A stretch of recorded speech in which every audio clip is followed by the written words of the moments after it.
د اختر پر رسیدو سره د کابل په ګډون په لویو ښارونو کې خلکو په خپل سر ټولبند حالت مات کړی.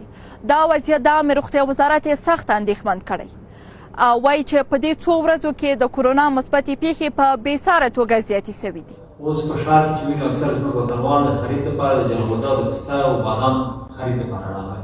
دا ښیي چې که موږ یو څه توجه وکړو، یو څه ځان سره صداقت ولرو او د روغتیا وزارت پیغامونه جدي ونیسو، دا یوازینی عامل فقر نه دی چې موږ د کور نه باسي. وجه زموږ د فاحشات او تمایلات چې د هغې پرته هم کولی شو چې نورمال ژوند ولرو.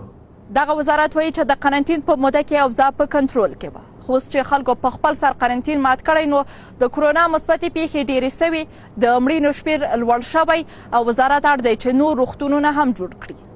دغه وزارت په جدیت سره وایي که چیرې خلک همداسې د کورونا په وړاندې بې پروا پاتې شي نو داسې ورځ به راسي چې د سړکونو پر سر به جنازې پرتې وي. دغه وزارت یو ځل بیا غوښتنه کړې چې په ښارونو کې د په جدیت سره قرنطین په پام کې ونیول سي. د عامې روغتیا وزارت مسؤلینو پر خلکو غږ کړی چې د اختر په ورځو کې دې په کورونو کې پاتې شي او اختر دې یوازې د خپل کور او د کورنۍ له غړو سره دې ونمانځي.